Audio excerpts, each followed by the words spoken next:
Tumsifu Yesu Kristo. Karibu sana. Ningependa nikazie kwenye ile sehemu ya 19 ya semina ya nguvu ya maombi. Nilikufundisha kuhusiana na silaha za kumpinga. Okay? Kupinga hila. Kupinga maana yake ni nini? Ni kinga, okay? Kujikinga. Sasa nataka nikufundishe za kumpiga shetani, kwa sababu huwezi ukawa unarushwa mishale alafu wewe urudishi mashambulizi. Okay? Kwa hiyo hapa kwenye kwanza, silaha ya kwanza kabisa ni jina la Yesu. Okay, jina la nani? La Yesu. Rimo saka paradia mahanto. Jina la Yesu. Hii ndio silaha ya kwanza ambayo unaweza kuitumia kumpiga, kumngoa, kumharibu, kumteketeza shetani. Sio kama unanielewa mpaka hapa. Sawa? Okay. Sasa cha kwanza ni unatakiwa utumie jina la Yesu. Sema jina la Yesu. Sasa jina la Yesu lina nguvu kuliko jina lolote. Na jina la Yesu maana yake ni kwamba unachukua nafasi ya Yesu. Sio mnanielewa mpaka hapo? Kwa sababu sisi ni warithi. Maana yake ni nini? Yesu alitupa jina hili akitambua nguvu iliyopo kwenye jina hili. Okay?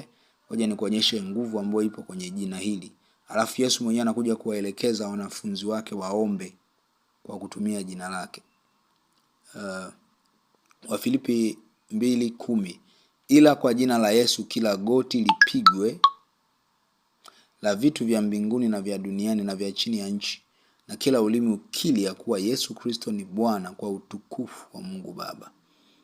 Ila kwa jina la Yesu kila goti lipigwe. Maana yake ni nini? Kusalenda. Maana yake ni kuamini, kusema hakika wewe ni mwenye mamlaka. Maana yake kitu chochote ambacho utaomba sawa sawa na jina la Yesu, maana yake kiko chini yako. Unapewa nafasi ya kusimama kama Yesu. Kasome Yohana 14:12. Kuna mtu atasema unasimamaje kama Yesu? Kasome Yohana 14:12. Okay? Itakusaidia kuelewa ambacho tunakizungumza hapa. Haleluya. Kwa jina la Yesu ni nini? Jina la Yesu ni mamlaka. Jina la Yesu ni nguvu. Unaposema kwa jina la Yesu naamuru kila aina ya vizuizi kwenye biashara yangu, toka sasa. Maana yake unatamka kama Yesu mwenyewe. Umenielewa? Na kwa sababu ile mamlaka, maana yake vile vitu haviwezi kukupinga. Sasa kwa nini kuna watu wanatumia jina la Yesu na waoni matokeo? Kwa sababu ili jina liweze kuwa na nguvu sawa, lazima ualign na Yesu. Lazima uwe na tabia kama Yesu alizokuwa nazo. Lazima uwe na maarifa kama ambao Yesu anataka uwe nayo, kwa sababu Yesu mwenyewe ni maarifa. Ndio maana tunamuita ni neno la Mungu. Maana yake usitegemee kuwa na kutumia jina la Yesu likawa na matokeo kama una neno lake ndani yake. Maana yake ili jina la Yesu linafanya kazi kutokana na ufahamu ulionao kuhusu Yesu, kuhusu neno la Mungu. Haleluya. Ambapo kwenye neno la Mungu utakatifu na vitu vingine vyote viko mle ndani. Sijui kama unanielewa hapo. Ndio maana kuna mwingine anasema kwa jina la Yesu pepo toka, na pepo atatikisika tu. Sawa? Nataka nikuonyeshe tena nguvu iliyopo. Sawa? Katika jina hili la Yesu. Yesu anazungumza kwenye Yohana 14:14, anasema mkiniomba neno lolote kwa jina langu nitalifanya. Ukianzia 13, nanyi mkiomba lolote kwa jina langu hilo nitalifanya, ili Baba atukuzwe ndani ya Mwana. So kwa jina, lakini lazima ujue ndani ya jina la Yesu kuna nini. Yesu anavyosema mkiomba kwa jina langu, anamaanisha mtatumia jina langu tu pale ambapo mtanijua mimi ni nani, mtaishi sawa sawa na maelekezo yangu, sawa sawa na utaratibu niliowapa. Alafu hapo sasa mtakuwa kitu kimoja na mimi, mtakalosema limetokea. Haleluya. Na kizuizi kikubwa hapa, mtu wengine yuko vizuri kabisa lakini anakuwa hana imani. Kwa hiyo anatamka tu kwa jina la Yesu, ndani aamini kama itatokea. Yesu anasema Yohana 14:12, amini amini nawaambieni, yeye aniaminie mimi, kazi nizifanyazo mimi yeye naye atazifanya, naam na kubwa kuliko hizo atafanya, kwa kuwa mimi naenda kwa Baba. Anachosema kwa kuwa mimi naenda kwa Baba, maana yake nini? Naacha Yesu wengine hapa duniani. Si umenielewa mpaka hapo? Ndio maana anawapa hizo vitu kwamba mtafanya vyote. Watu wengi hawajajua hii siri, ndio maana wanateswa na nguvu za giza. Ukishajua wewe ni mwakilishi wa Yesu, wewe ni Yesu wa hapa duniani, utajua ambacho nakwambia. Maana yake ni hivi, Yesu anaamua kwenda kwa Baba kwa sababu kuna watu wanaomwakilisha. Tatizo ni kwamba na sisi ambao tumeachwa kuwakilisha, tumekimbilia watumishi watusaidie. Kumbe sisi ambao ni waamini ndio tulitakuwa tuwasaidie wapagani. Kwa tumekuwa na waamini, washirika, waamini ambao ndani yetu wanawategemea waamini. Si umenielewa mpaka hapo? Ndio maana ufalme hauendi kwa spidi. Sema amina kama unanielewa. Sema amina kama unaelewa. Ukijua hiki kitu, ukijua hii siri, itakusaidia sana. Okay? Itakusaidia sio kawaida. Itakusaidia sio kawaida. Mimi nakuombea uelewe hiki kitu ambacho nakwambia, alafu ukifanyie kazi. Alafu utaona matokeo. Kwa silaha ya kwanza ni jina la Yesu, silaha ya pili ni damu ya Yesu. Na kwenye damu ya Yesu naomba nikusomee Waefeso 1:7 inasema nini? Katika yeye huyo kwa damu yake tunao ukombozi wetu, masamaha ya dhambi sawa sawa na wingi wa neema yake. Okay? Lazima ujue kitu kimoja hapa, kwamba kupitia damu ya Yesu cha kwanza tunapatanishwa na Mungu. Kama silaha, maana yake nini? Ikiwa ni kama silaha, maana yake Biblia inasema nini? Biblia inasema kwamba mtiini Mungu, mpingeni shetani. Moja ya njia ya kumtii Mungu ni kuwa safi, ni kutubu, ni kutakaswa, ni kupata msamaha wa Mungu. Alafu ndo na align, unakuwa sawa na Mungu. Maana yake ni nini? Damu ya Yesu kwanza ndo mlango wa kutuingiza kwenye vita vya nini? Vya kiroho. Umenielewa eh? Yes, kupigana. Lazima ujue hicho. Lakini kitu cha pili lazima ujue kwamba hii inatuletea kitu kinaitwa ukombozi. Ni tofauti na wokovu. Ukombozi ni ukombozi kwa mfano, wokovu ni hatua tu ya kutolewa kwenye giza kuleta kwenye nuru. Ukombozi ndo hapo mtu kafungwa anafunguliwa. Huo ni ukombozi. Okay? Au deliverance kwa Kiingereza. So maana yake nini? Damu ya Yesu inaweza kumdeliver mtu kutoka kwenye vifungo mbalimbali. Inaweza kumkomboa mtu kutoka kwenye hatari mbalimbali. Ndio maana kuna wakati tunaweza tukamkomboa mtu kutoka kwenye maagano kwa kutumia damu ya Yesu. Umeelewa? Kutoka kwenye ameingizwa kwenye mikataba ya ajabu. Sawa eh? Yes. Namba 3, lakini pia unaweza kusoma Waebrania 12:14 kwa maana ya kwamba damu ya Yesu inanena mema. Maana yake inaweza kanena kwenye biashara yako, ikanena kokote kule. Sawa? Umenielewa mpaka hapo eh? Yes. Lakini kuna moto, namba 3, kuna moto wa Roho Mtakatifu. Ukisoma Waebrania 12:29 inasema mimi ni moto ulao. Yaani Mungu ni moto ulao. Umenielewa? Soma pia Yeremia 23:29. Maana yake kuna wakati adui unatakiwa umchome moto. Ndio hapo utasikia tunasoma kwa moto wa Roho Mtakatifu na kuteketeza. Umenielewa eh? Yes. Kwa hiyo ukishajua hizi silaha, maana yake lazima utakuwa vizuri of course kama umetengeneza na Mungu na ukawa na mamlaka. Watu wengi kuomba ni rahisi sana, maombi ya vita, kwa sababu maneno ni machache. Kinachotegemea tu ni mamlaka ulionayo wewe. Yaani maneno ya kutamka ni machache sana. Umenielewa eh? Yes, na unaweza ukashangaa mtu anarudia maneno yale yale tu. Lakini unaona nguvu ya Mungu inatembea. So unahitaji tu kualign na Mungu. Mungu anataka nini? Tizo hatutaki kile ambacho Mungu anataka. Tunataka tunavyotaka tu. Ndio maana tunapenda kuombewa kuliko kutamani kuombea wengine. Hili limekuwa tatizo kubwa. Tatizo kubwa sana. Mungu akupe kiu ya kutamani kukua kiroho. Kuna watu tayari Mungu ameshaanza kuwatengeneza, ameshaanza kuwapa karama. Unaombea watu, maana yake anza kupractice. 23:29. Je, neno langu si kama moto, asema Bwana, na kama nyundo ivunjayo mawe vipande vipande. Haleluya. So unaweza ukagundua kitu hapo kwamba unaweza ukatumia moto wa Roho Mtakatifu kumharibu adui, kumteketeza adui. Sawa eh?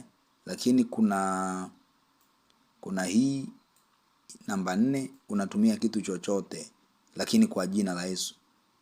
Umenielewa eh? Kwa mfano hapo unaweza ukatumia hiyo nyundo. Unasema nyundo, au ukatumia upanga, ila unaanza tu kwa jina la Yesu na kukata kwa upanga wa malaika Mikaeli na kuponda kwa nyundo ya mbinguni. Umenielewa eh? Yes. Hiyo ni silaha. Maana yake unatumia kitu chochote ila kwa jina la nini? La Yesu. Namba 5, neno la Mungu. Neno la Mungu, kwa sababu neno la Mungu tumeshasoma ni upanga, si ndio eh? Panga ukatao kuwili.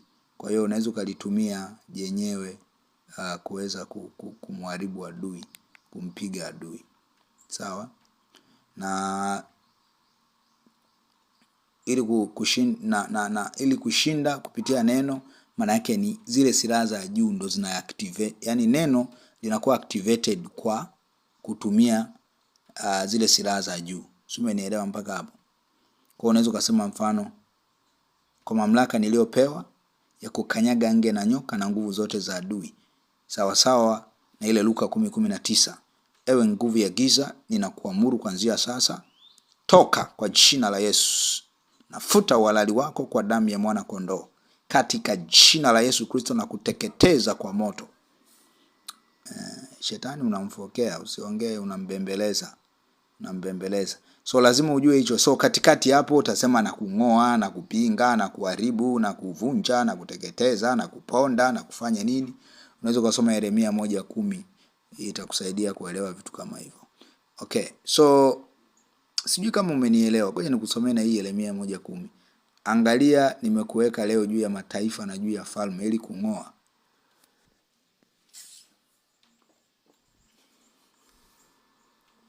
na kubomoa na kuharibu na kuangamiza, ili kujenga na kupanda. Haleluya. So hizo ni mamlaka ambazo tumepewa. So lazima ujue. Usipojua mamlaka yako, hizi silaha zote hazifanyi kazi. Umenielewa? Na ili ujue mamlaka yako lazima uzijue zile silaha za mwanzoni za kujikinga, zile za kinga ambazo nimekutajia. Kweli, okay? Haki, hizo vitu ukifanya ndio vinafungua mlango wa wewe kuwa na nguvu kwenye hizi silaha zingine. Kwa hiyo zinategemeana. Sio, umenielewa mpaka hapo? Kama sio mtu wa haki, unaishi kwenye uovu, my friend, hizo silaha haziwezi kufanya kazi. Lazima uaraini na Yesu mwenyewe na neno la Mungu. Mungu anasema nini? Alafu sasa hizi silaha zote zinakuwa activated na maombi. Unakuwa unaziactivate kwa maombi. Kwa hiyo unavyoomba kama nilivyokuwa nasema, unaona matokeo. Kwa hiyo kama unaniuliza mimi, mtumishi, sasa kama mimi nataka kutoka kwenye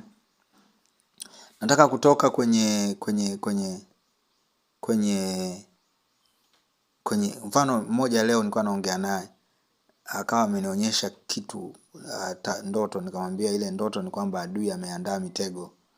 Nikamwambia omba kinyume na mitego. Akauliza naombaje mitego? Sasa ndugu zangu, naomba niwafundishe siri moja. Ukiambiwa mfano omba kinyume na mitego, haya, achana na kwamba ni mambo ya kiroho. Sawa, rudi duniani. Ukitegwa sehemu, wewe unatakiwa kufanya nini? Kwenda kuitegua ile mitego. Unaomba hivyo hivyo kama ambavyo ungefanya kwenye mwili. Kwa mfano unaweza kusema kwa jina la Yesu, kila mtego uliotegwa. Remember hapo umeshatengeneza na Mungu kwanza. Unafuata zile kanuni zote: kushukuru, kutubu, Roho Mtakatifu, kusifu na kuabudu, maombi sasa yanaingia. Kwa unachofanya hapo, ukiingia leo umepanga maombi ya kutegua mitego.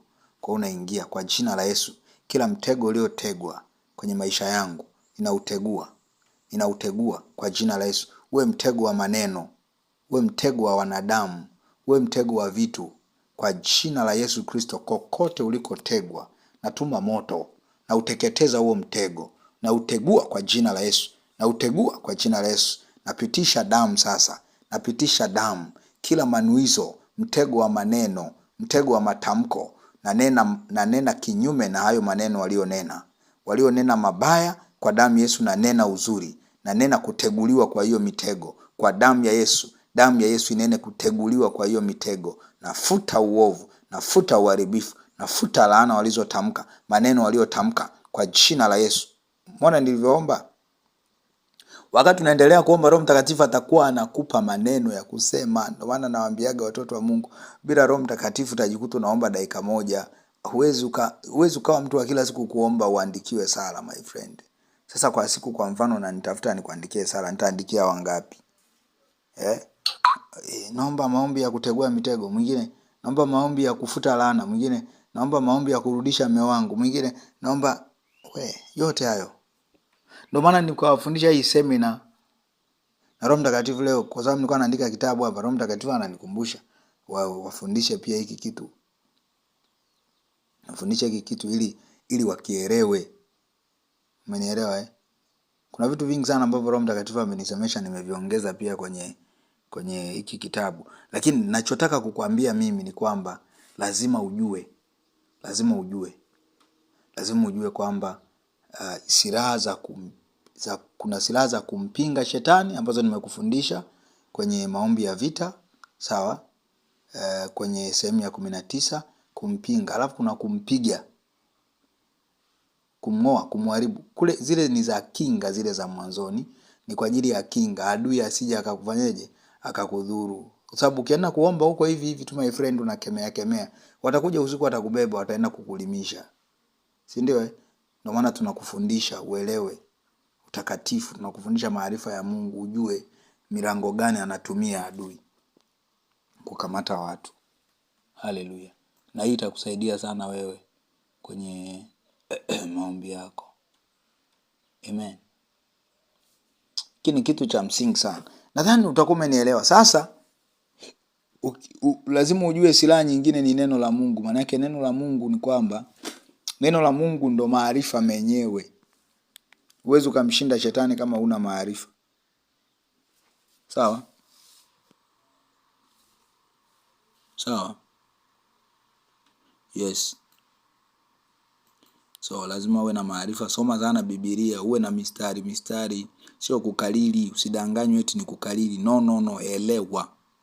Hauhitaji unapopigana na shetani au upo kwenye maombi, uhitaji kutaja kwa amri utaje vile. No. Unaweza ukalikoti tu. Baba umesema katika Luka 10:19, au Baba umesema katika neno lako, umenipa mamlaka na nguvu.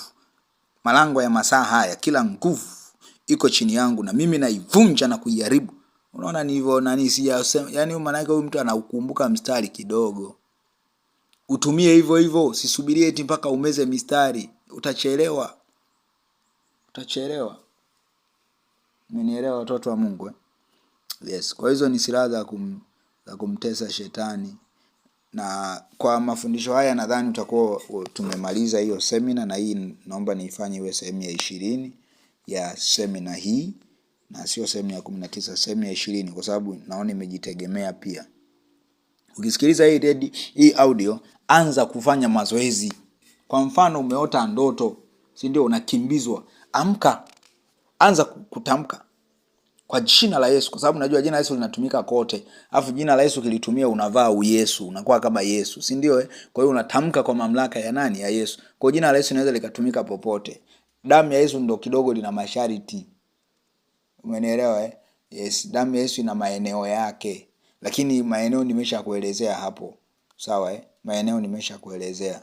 Lakini kwa sababu inanena, maana yake unaweza kuitumia popote ukitaka. Mfano kama damu ya Yesu, kwa mfano kama labda mtoto wako anauma, unaweza kutumia damu ya Yesu, kwa sababu damu ya Yesu pia inatumika kwenye ukombozi. Tumesema hivyo, masamaha ya dhambi, ukombozi, lakini inanena mema. Maana yake kama mtoto wako anaumwa, unaweza kufuta magonjwa, alafu kaachilia damu ya Yesu inene uzima.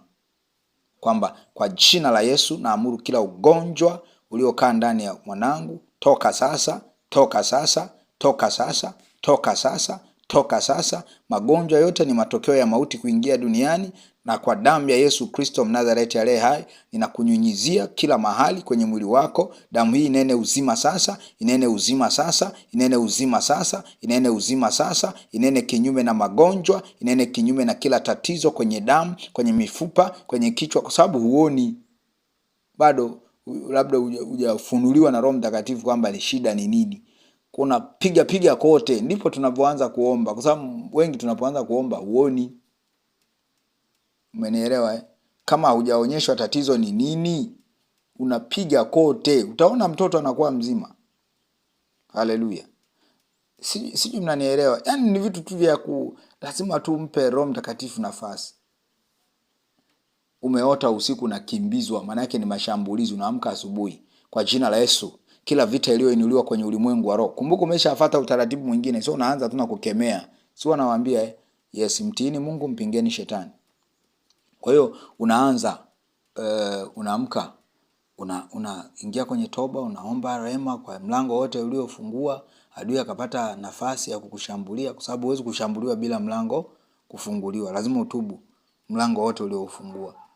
Sawa, unaweza ukawa ni mzinzi, una mwanaume bado hujaoana naye, umenielewa, au chochote. Dhambi zingine za asili ambazo unazijua wewe, una masturbate na hamna anayejua. Okay? So unaingia sasa. Baba, katika jina la Yesu, asante kwa mafunuo yako, asante kwa neno lako. Unamshukuru kwanza kwa kukuonyesha, si ndio? Umesha tafakari ile ndoto, umepata majibu, chanzo chake na kila kitu, ufanye nini? Ndio unaingia kwenye maombi.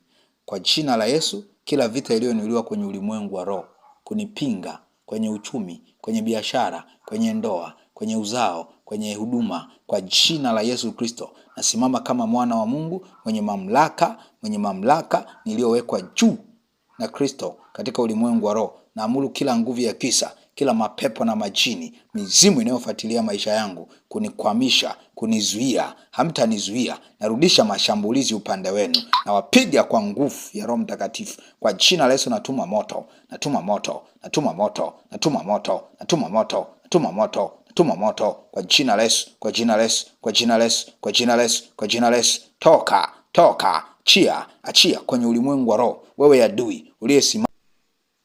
Unaona jinsi tunavyoomba hapo? You see?